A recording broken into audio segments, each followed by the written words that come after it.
Good evening, everyone. Apologies. It's great to see everybody is here. We are going to talk about the FOMC rate decision and how to trade the US dollar after this. It's going to be very exciting. Thank you so much for joining us. My name is Kiana Danial. I'm the CEO of Investiva, and welcome, everyone. Let's first of all actually check. All right, sound is okay. Thank you. Before I even ask you're responding. Thank you so much. Welcome, RT. Well, let's not even get into that because we're a little bit delayed. So before we get started, I have to say this: high risk investment warning. Trading on margin can result in losses that may exceed your deposit funds. Be careful when you trade, and don't trade on so much leverage if you cannot afford it. All right, that was a history for that. And in today's agenda, we're going to talk about the U.S. economy. We're going to do an overview of yesterday's FOMC statement and the rate hike that I'm pretty sure everybody is aware of, I'm hoping. And we're going to, touch a little bit on the Trump effect and what we can expect from now on. Trump, if you don't know, is the president-elect for the U.S. And then we're going to do the most juicy part of this webinar, doing the technical analysis, coming up with strategies for you. Hopefully, if we have time, we'll go over all the crosses, all the major US dollar crosses. And finally, we will have a Q&A. All right, so let's first start with an economic overview of the US. Well, if you've followed FOMC statement yesterday, you probably know that the US is actually kind of in a good shape. So the revised estimate, especially for the Q3 GDP growth, was a welcome surprise. But if you look a little bit deeper, the consumer spending grew at a weaker pace compared to that of Q2. Total personal spending was also weaker in October, which is a bad sign for the first month of Q4, but it's still in positive territory at the very least. And meanwhile, the trade gap widened in October, and that was mainly thanks to the slump in exports. And that is obviously another bad sign for Q4. And November doesn't look too good for trade because the marquee PMI and the assignment PMI, for that matter, are saying that their respective PMI reports are taking a hit. But so far in December, we've had PMIs coming in green territory. So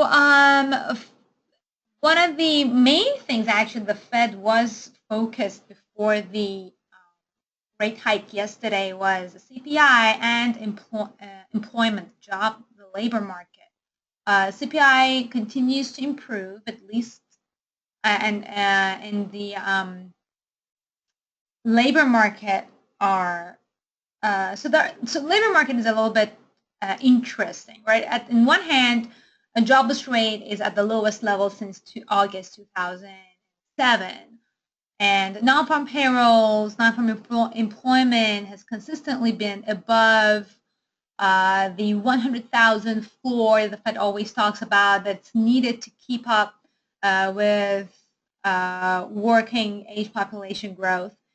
And however, there are some downsides. The labor force participation rate and the quality of the job gains have not been really good. But the Fed doesn't really care about the job quality. They only care about the numbers.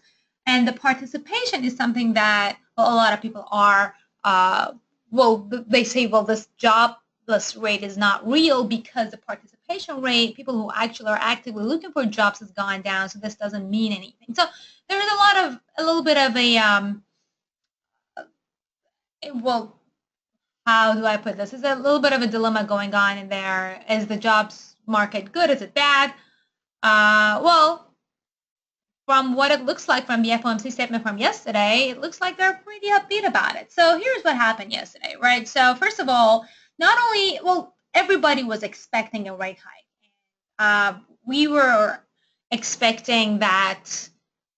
All right, if as a matter of fact, if the Fed didn't raise interest rates, that would be a crazy shock for the markets and the U.S. dollar in general. So before the rate hike yesterday, we were thinking that the U.S. dollar strength is already priced in a rate hike, and it actually was. But what was not priced in were a couple of factors. Well, a number of factors. So the first one is that everybody in the FOMC, like everyone, all the members, all the voting members said yes. I just got a question. Is the webinar still on? I'm hoping everybody is. Anyways, so so everybody said yes. So that is basically that was a positive factor. All right. And as to the reason why the Fed decided to finally raise the rates, because we've been waiting for this for almost a year. Last time they raised the interest rates, it was last year, and that was a time that the rate hike was already priced in.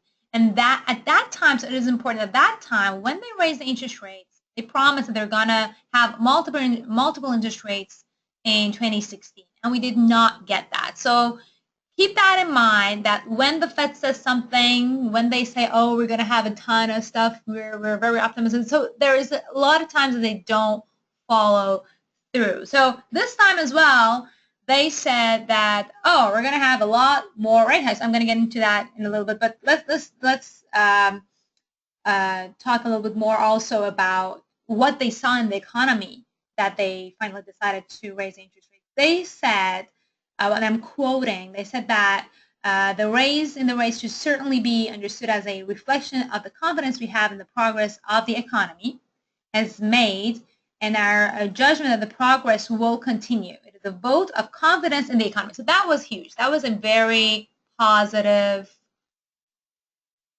outlook on the U.S. economy. All right.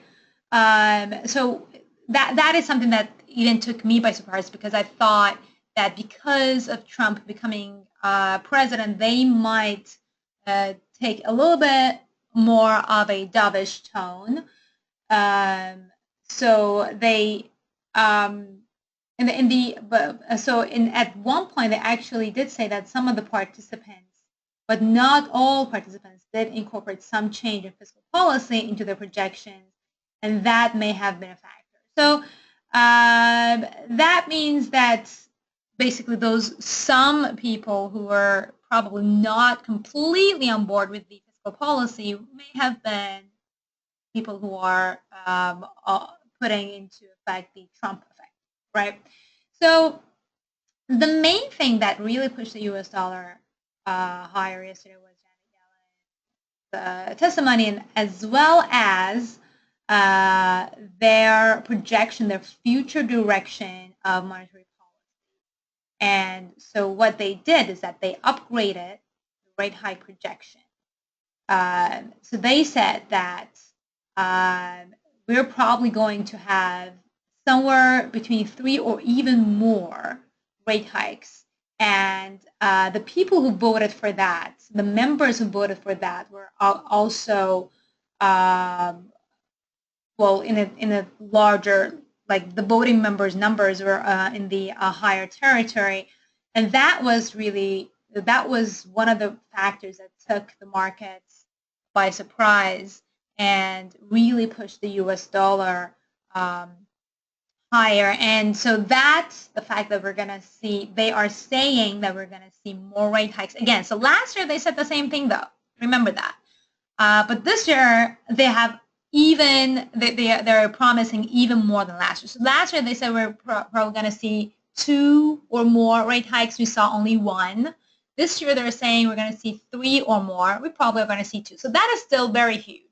So by all means, I'm not saying that we're not going to see any interest rate hikes at all. But well, sometimes they just don't follow through, and that is a fact. right? All right. So, and another thing that was very important, and again, maintain confidence in market participants was the optimism that the Fed had on the U.S. economic future. So in terms of growth, they slightly upgraded the GDP growth projections for 2016 and 2017, but they maintained the 2018 projection at a solid 2%. All right. With labor market, they expect the jobless rate to be at 4.7% by the end of the year, which is actually higher than November's at 4.6%, but better than the Fed's earlier forecast of 4.7%. And so now by 2019, the Fed is expecting the jobless rate to drop to 4.5%, which is better than its September projection of 4.6% by 2017, improved to 4.5% in 2018. And then as far as inflation, the projection for 2017 through 2019 is unchanged, but for 2016, the end of 2016, the projection is revised higher from 1.3% to 1.5%, and that is thanks to the jobs market strengthening and fading the influences of the declines in energy prices and the prices of imports. All right. So let's talk about Trump. So Trump is the president-elect, and some of the Fed officials may have been tipped to join the rate hike camp because of Trump. And during the Q&A portion of yesterday's testimony, Janet Yellen basically completely dodged a question that was asked from her about Trump. One good news is that, before the election, or I mean, immediately after the election, some of the market participants were suspecting that Trump is going to fire Janet Yellen. But at this point, this seems like that is not happening. Yellen is here to stay. She has another term to go, another year to go. And from what it looks like is she is getting more into, she's trying to get more aligned with Trump's vision for the labor market, and is trying to compensate for that. But two things that are coming up is the Electoral College vote on January 6th. So this may or may not happen. I mean, there is a very, very, very slight chance that the Electoral College will veto Trump's presidency because of the recent Russian hack rumors.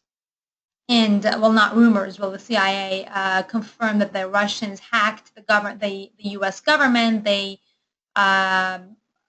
manipulated the elections, and both the Democratic Party and the Republican Party. And so, for that reason, there are so many petitions now going on asking the Electoral College to not vote, basically, for Trump. So, for those of you who are not in the U.S. who don't. I'm getting a question, no view, audio only. I'm hoping that there is a PowerPoint. Can everybody see the PowerPoint? I got a question from Irzaf Ahmed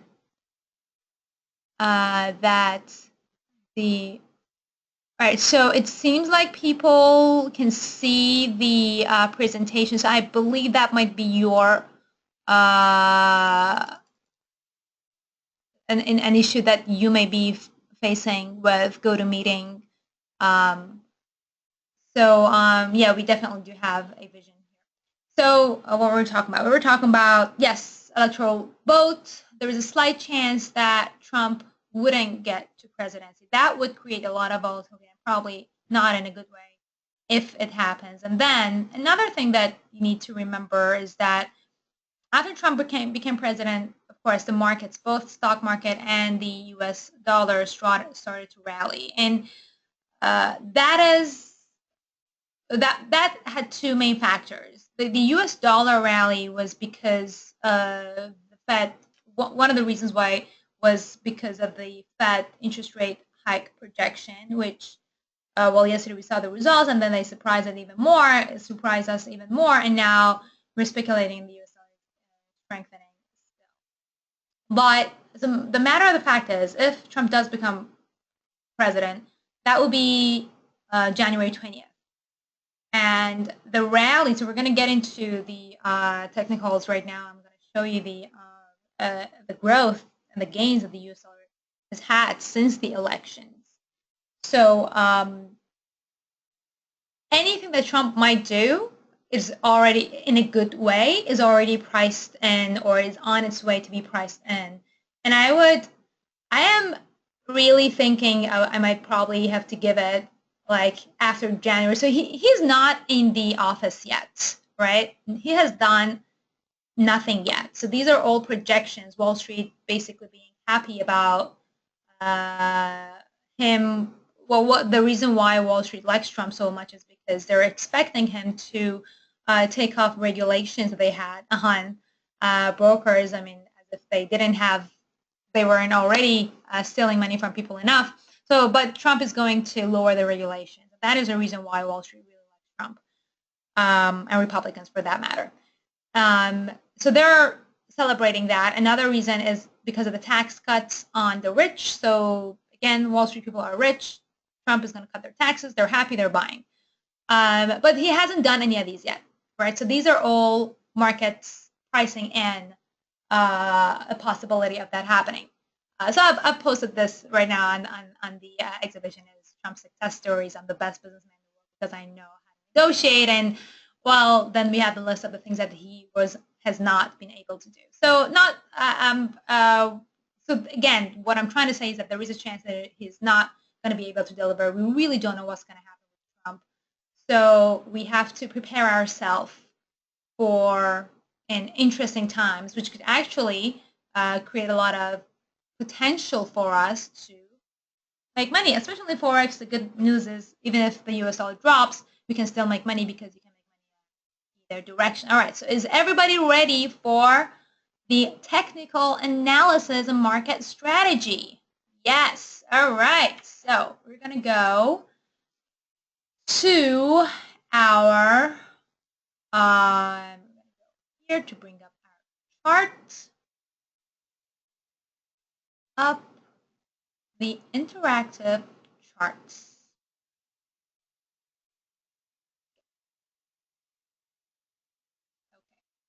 Okay. So everybody can see the chart?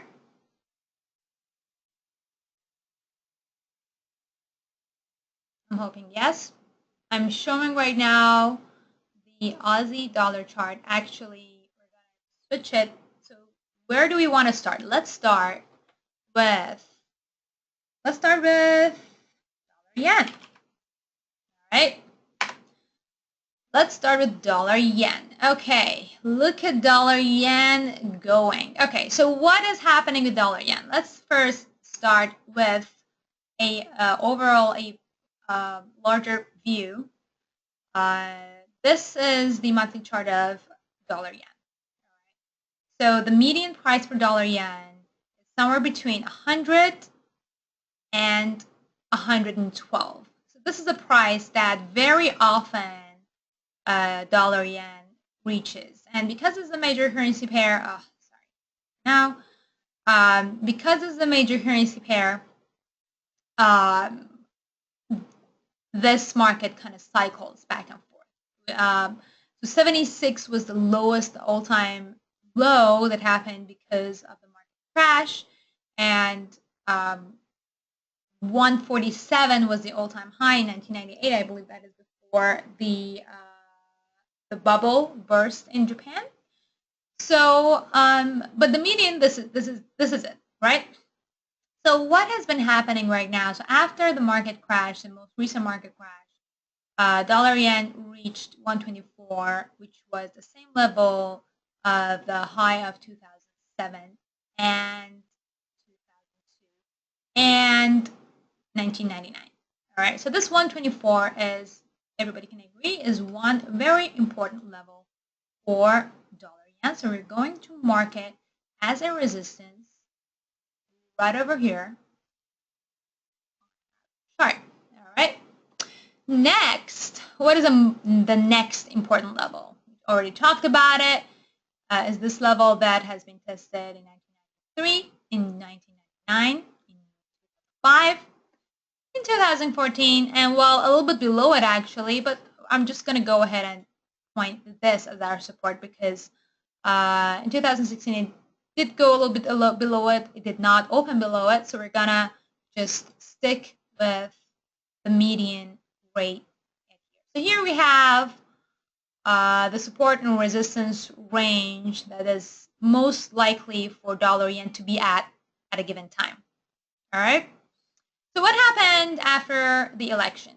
After the elections, the dollar yen, after consolidating for 5 months, no, wait, 1, 2, 3, 4 months, it suddenly started to surge, went all the way up to 118. And well, this actually just happened yesterday, all the way up. So it has been a crazy surge in the market. Let's take a look what happened before and then last time this happened. In 2014, you saw kind of a similar surge, 1, 2, 3, 4, 5 massive candlesticks, and the pullback in the market happens in the 6th month. All right. So what I'm trying to say is, and another time that we can see something like massive happen. Well, this is a little bit too back in the history, 1998. In 2001, also we had some surge, a little bit of a pullback, and then surge again. Here, 2005, we had surge, pullback, but typically surge again, reaches 124, and then it drops. Again, in 2014, surge, pullback a little bit, surge, consolidation, and then drops. So what I'm trying to say is that there is a possibility that we see the same pattern happening in dollar yen unless we go to a world war. All right. So that is basically the typical pattern that dollar yen moves in. And that is the reason why currently, in a long term, for long-term traders, only I'm targeting 120 to get out of my very long-term position that I've had and maintained in dollar yen since last year. So I've bought dollar yen at all these prices here, and now it's going back to 120, which is good for me. I want a 118, which is good for me. I'm planning to get out at 120. It may not happen this month. It may not happen next month. But if nothing incredibly major happens, like Trump getting assassinated or we go into World War III, there is a good possibility that we could see 120 as a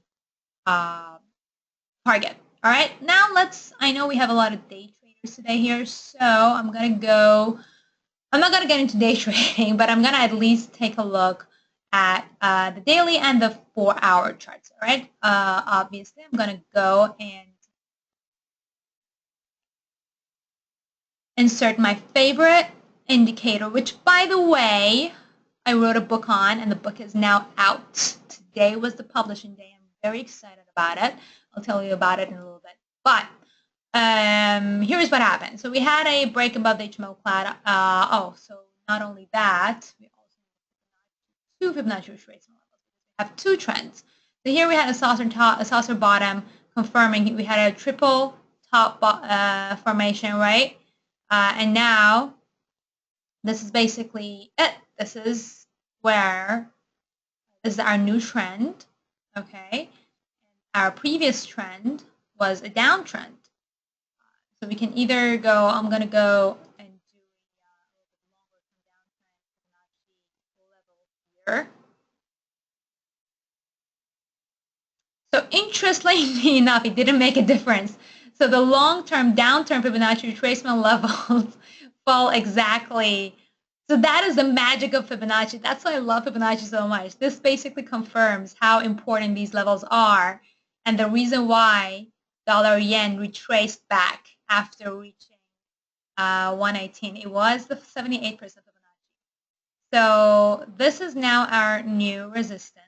And the reason why today we saw a pullback because it is resisting dollar yen to go higher up. Our support is, well, the short-term 23% Fibonacci, the long-term 68% Fibonacci level of around 114.50-ish, right? 114, 130, 114.45, that zone. This is the range, okay? So what does this tell me? This tells me that if this new resistance, the 118.50, continues to resist dollar yen gains, we could see a pullback or a retracement towards 114.33. All right, this is our new support. This is the medium-term support for dollar yen that we could see back. That would actually be an interesting time to get in a dollar yen bullish position. Other traders, so there are two strategies basically. Right, so you can either get in on the retracement, but that would be very short term. I'll get into it in the 4-hour chart. But if you are a long-term trader, you could wait and see if it in fact reaches 114.33. Go bullish on 114.33. Of course, in case, I mean, that could take some time, and that could happen after something crazy happens in the U.S. So you obviously need to be aware of what's going on as well, right? So that could be a strategy. You can get in at 114.33 and target back again 118. That is a medium-term strategy. Now for a short-term strategy, right? So here I'm going to go, because our Fibonacci retracement level is all very long-term, I'm going to go ahead, look at the data. Right. So in the hourly, we had consolidation, and then again, so that was yesterday that it suddenly broke above the HL. This is a short-term uptrend that I'm going to use for yet another Fibonacci retracement level, right? So then again, you can see that this 23% is exactly where the market participants have been choosing as, not choosing, but the prices have been seeing resistance or support. So this is, here it was resistance, now it's turned into a support. So this is a type of pivot level that is very important. Support turning resistance, very, very strong. All right. So with this, it's obvious that the first, I mean, this is basically no doubt that, I'm not going to say no doubt because, well, that's not good, but there is a very good chance that this retracement that has already started because of this 118.51 in the short-term period, the first stop that we're going to see is 117.69. So for a short-term trader, that is, again, a high-risk strategy that you can take, which is, well, short dollar yen, get out at 117, well, 69-ish, or maybe you want to a little bit more risk averse, you can make it 117.74, right? And then get out. So that is one short-term strategy. Alternatively, so, and then you can find out if at this level, if the pair doesn't break below it, that is when you can know that that was it for retracement. Then you can again get back in at 117, 1274 or something, target back. These are the important levels that you need to keep in mind. If it breaks further below and confirms below 117.74, your next level is obviously 117.16. All right. And so then there it goes. Depending on your risk appetite and risk tolerance, then you can basically go and select the level that best suits your portfolio, your risk tolerance, and your financial goals in general, and that as well as your trading personality. All right, so that was dollar yen. Next, we're gonna take. Okay, anybody has a request that we cover first a dollar cross? I'm gonna give you 3 seconds. Otherwise, I'm gonna I'm going to go ahead and cover. All right, you know what? I'm gonna cover. All right, we got XAU USD. That is not a major. Only a major currency pair. Major currency pair. No one? I'm going to do euro dollar. Okay. Sorry about that. Okay, so euro dollar is retracing back. Ooh. Oh, wow. This is the hourly. For a second, I thought this was the daily. This is the hourly chart. Okay. Euro dollar is basically due. As many of you already know, we have a lot of investigative Facebook members here. We've been talking about euro dollar. So let's take a look at euro dollar. Again, we're going to start by the monthly chart. So from the monthly, euro dollar, if you want to, I thought I had signed up for this. So euro dollar in 2002, so the median, this is a little bit different, right, than dollar yen. Dollar yen like really has, right now is at its median price. Euro dollar's median price was actually normally is at 134. So right now, as you can see, it's way below what it normally is. It's way below the Ichimoku cloud. Still has yet to go to the lows of 2001 though. So right now, the price that is currently touching is a support of 1997. How crazy is that? All right. Right now, we have this as a support. It's actually testing below it. So as you can see, there is a massive bearish sentiment for euro dollar.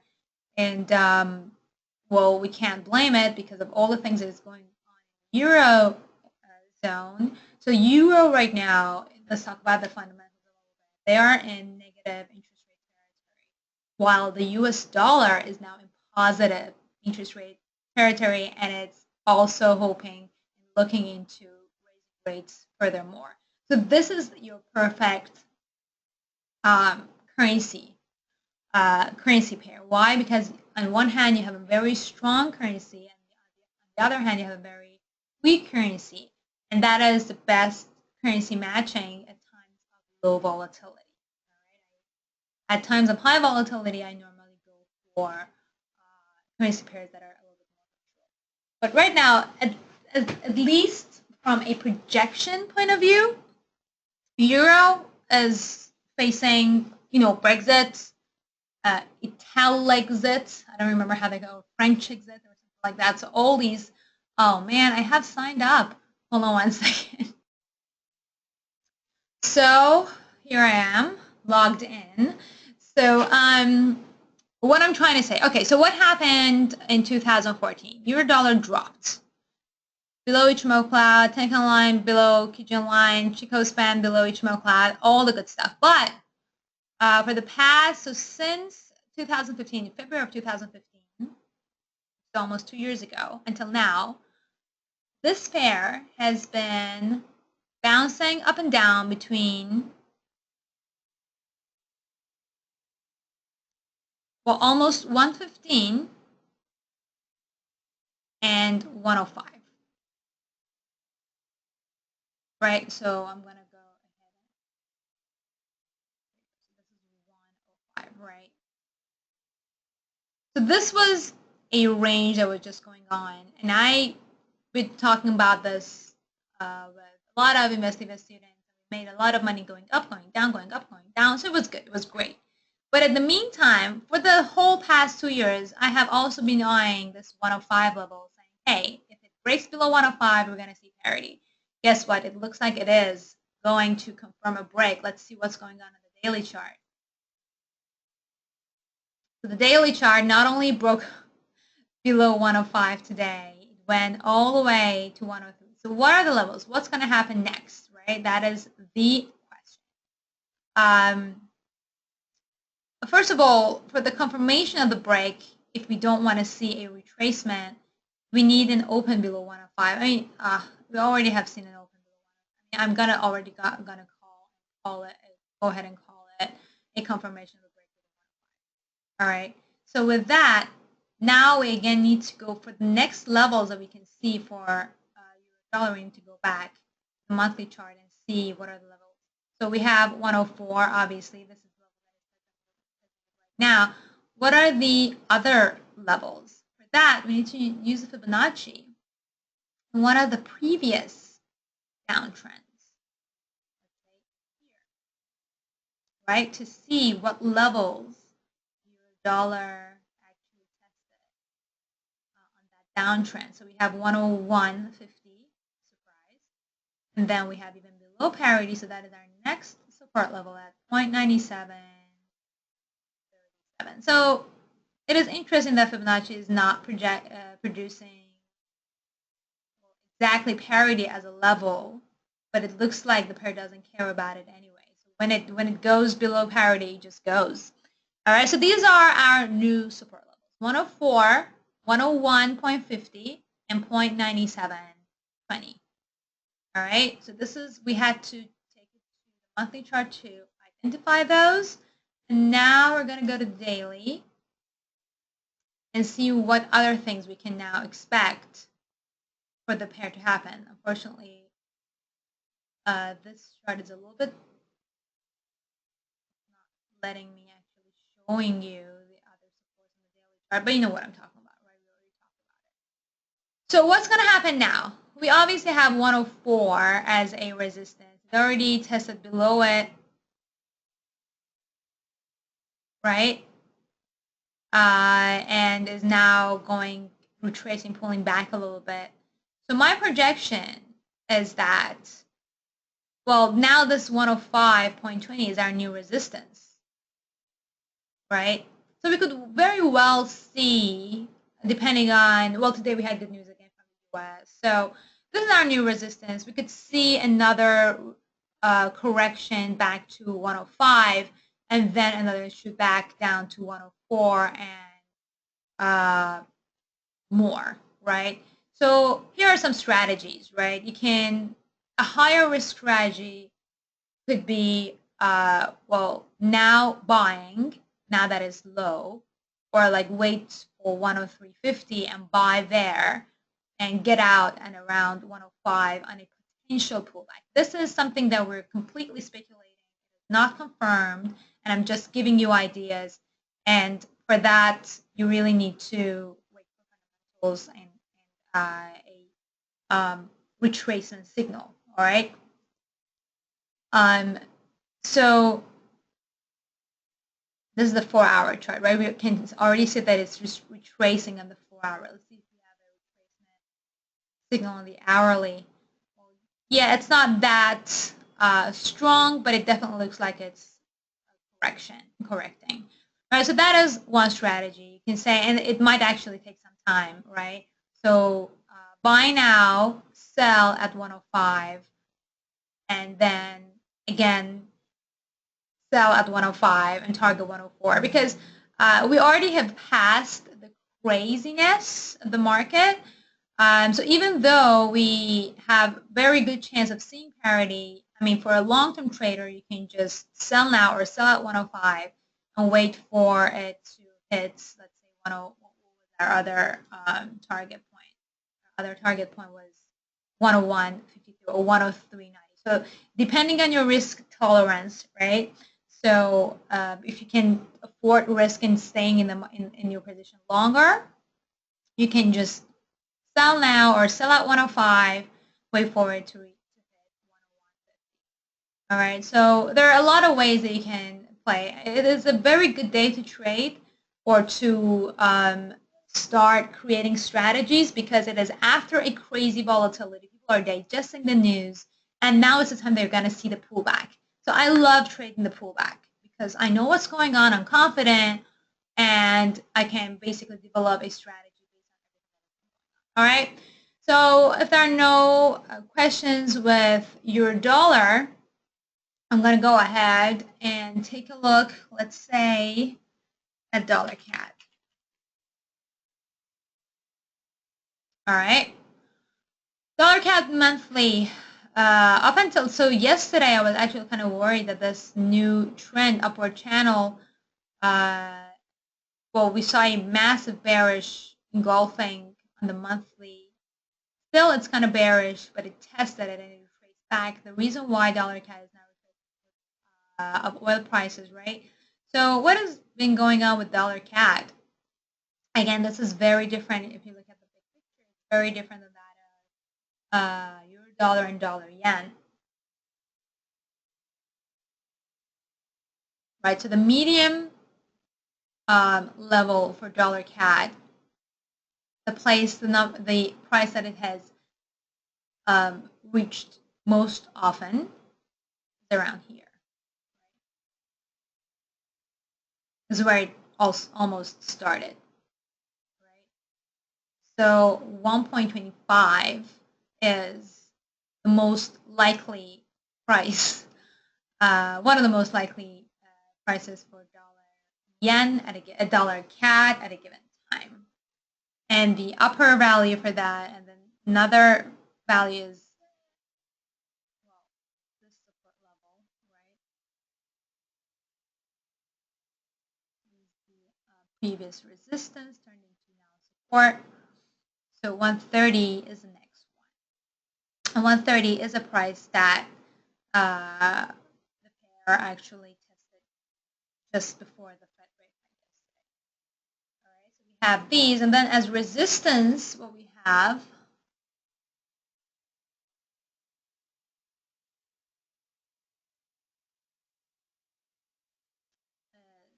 this level, right, around 140-ish. I'm going to bring it down. That is just test. So 140 is our median resistance. All right. So now let's translate it into the daily chart. Daily is now testing back above the Ichimoku cloud. It hasn't broken above it. So right before the rate hike, it actually confirmed below the cloud. Then we had this massive bullish engulfing. Everything changed. We were happy. Well, I'm happy because it was bullish. Here, let me tell you what I'm talking about when I say upward channel. For those of you who are new here. Chart is different. All right, there we go. So here we have this upward channel that happened. Looked like, right? So we had this upward channel, and guess what? It basically, what happened is that yesterday it tested the lower band of the channel and it's not going back up, right? And the Ichimoku cloud is really mildly moving up, consolidating over here. So if we add Fibonacci retracement levels here to it,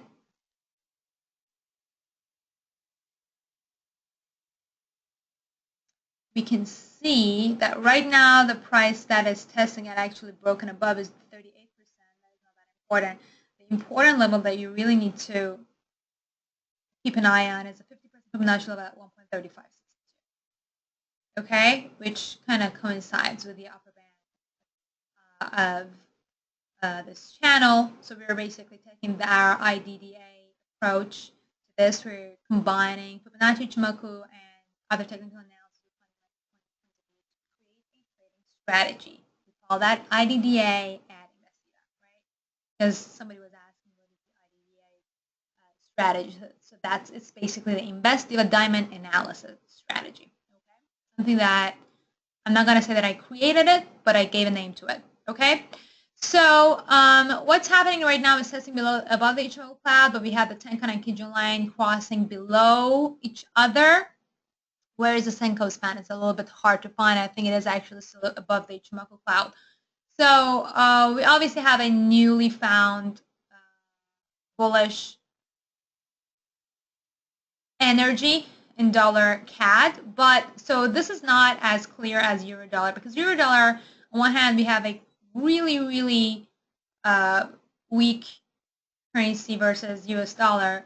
With dollar CAD, well, Canadian dollar is not doing as bad by far as euro dollar. So this is not your perfect like trend trading strategy. This is perfect now for range trading strategy. And who can guess what the range is? Where is the range on a medium point term for dollar CAD? It's right here in front of you.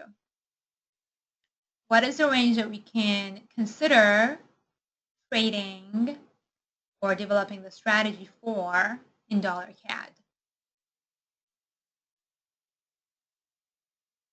All right, we're getting answers. That is correct. It is the channel. This channel is a range that we can consider trading within. Right now, it's actually at a perfect time. You can either, but I mean, it is not perfect time because we're seeing. So we have more of a bullish sentiment with dollar CAD at the moment. So that means that we're waiting for a break and confirmation of a break below the HMO line, and that is when you can go ahead and go bullish in this medium term and target the upper band of the channel on the daily chart. So with dollar CAD, I wouldn't go anywhere below the daily chart at the moment because we're doing a range trade on it. So I'm okay. I'm getting requests. Can you take a look at the 4-hour chart? All right, I will. Look at that massive hammer over here. So in the past 4 hours, what happened is that obviously the market dollar CAD tested and went all the way back. It retraced. Well, dollar is in general retracing anyway, but with the 4-hour chart, we actually already have the confirmation about the HMO plan. The HMO plan is dropping. So this gives us actually further confirmation or indication that dollar CAD continue going higher within the next 2 business days. It's Thursday today, so we only have Friday to trade, and Monday we could. It's very likely and possible that we see a kick and a jump in the market. All right. So after this, the pair that I'm going to introduce or do a strategy on. Let's take a look at Kiwi, shall we?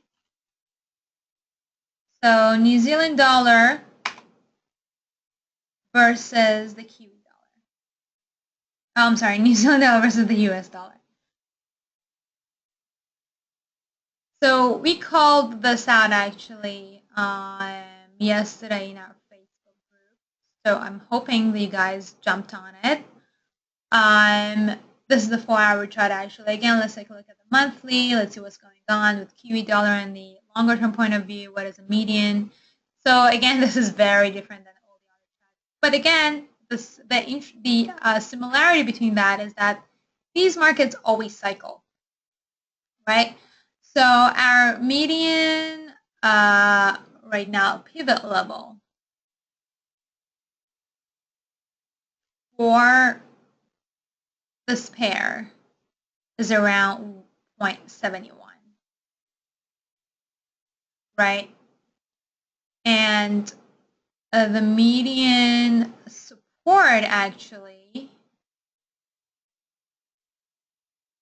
we could either go for this one or the one below it. I'm going to go for this one for now.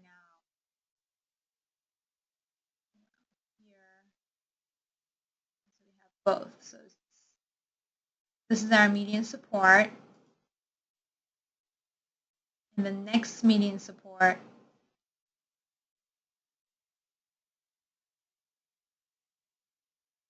around here. Okay. So with Kiwi dollar, we saw massive drops starting in 2014. So before 2014, it was consolidating for a while. 2008, well, dollar was crashing, so Kiwi dollar went all the way up, consolidated for a few years, then dropped as US dollar lost.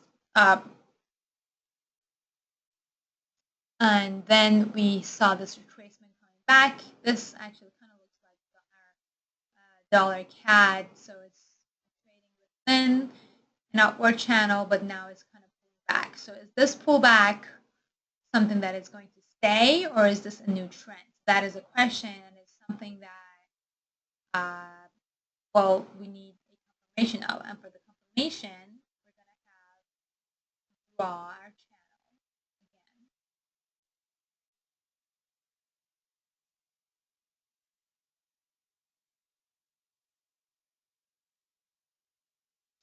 So the pair is still within the channel. All right. So we still don't have any confirmation below the channel. So this could very well, this the past 3 months drops could very well just be a range between this channel. Right? And with that, we're going to go now to the daily chart. So yesterday was very obvious that we saw a cloud was acting as a resistance for Kiwi dollar. So that is when I sent out the signal to sell Kiwi dollar, right? And we our target was 0.70. We were very close to reaching it. We didn't quite reach it. But this 0.70 is not only the previous support, but it also coincides with the lower band of this channel, and that is why it is important. There is a chance that, so for those people who want to just take profit, they don't want to risk it because the pair is kind of retracing now. But with everything that is going on, I think there is a very good chance that we could see the pair reaching 0.70, and then after that we need to see breaks and confirms below the channel. If it does, then our next support level is at 0.6825. If it doesn't, then we have this Ichimoku cloud as a resistance, and we can just trade below that. All right, so that is what you can do once this trade is over. All right, I'm going to quickly take a look at Aussie dollar.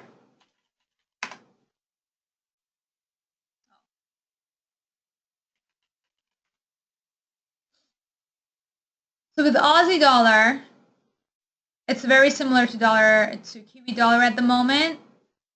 However, it is different in the sense that it's already broken below that channel that we saw in Kiwi. So with that, our next support for Aussie is set at 0.7329, which is a very, very strong support.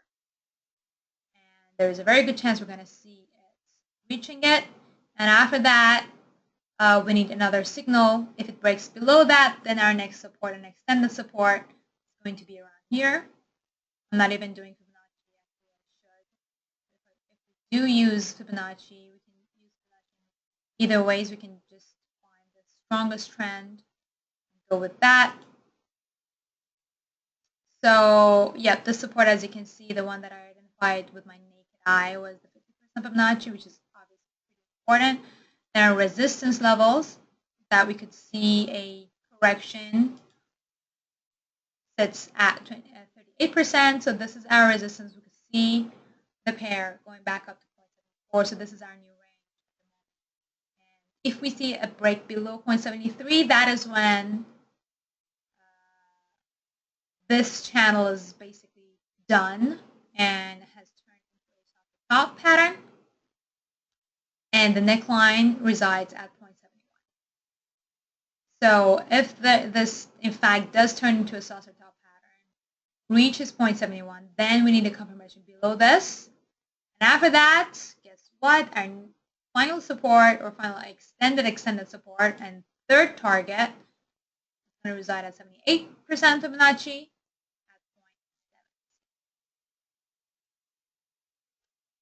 Okay. Finally, we're going to take a look at dollar Swissy. Dollar, or we have, oh, I didn't cover dollar.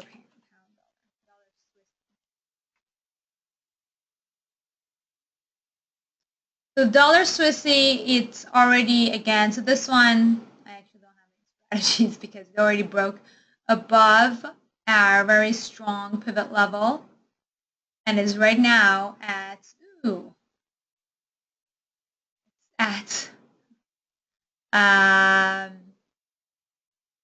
it is at its the median level at 1.03. It has broken above the HMO cloud. This is a monthly chart. It is testing this level. Again, if it breaks above it, we have our next resistance level waiting for us at 38% Fibonacci level. This is a long-term strategy. This is not yet confirmed, all right? This is not yet confirmed. I have to repeat that. If it confirms above 103, that is going to happen in January. And that is when we could say that doors have been opened for further gains towards 1.7. If it doesn't, then the Ichimoku cloud is going to act as a support level. So it's going to head back down to around this level. So this, we still don't have a strong confirmation. All right. And I am pretty excited. We did have a book signing here yesterday. So we're going to have another book signing in New York City on Friday. So, and then another one in the UK in January. So if you're around in the UK, in London in January, I'll give you a shout out. Anyways, so thank you so much, everyone. We had so many people joining us today, and they stuck with us all the way through. We have a lot of Investiva members. Thank you for joining. Thank you, Abdullah, Awuralaba, Calvin, Demir, Ahmad, Itza, Margaret, Melissa, Pius Pinto, I believe, RT London, obviously from the UK, Thumberland. Oh, we have a bunch of people in London. All right, maybe I'll see you in January then. Okay, thank you so much, everyone, for joining and being interactive and asking questions and giving ideas. That was great, and it is a good day to trade, so go ahead and take a look at your risk tolerance and definitely manage your risk before you get into a trade. Look at your portfolio, and probably you can use some of our strategies to create to make some pips in the markets. All right. So I'll see you next time. Have a great day.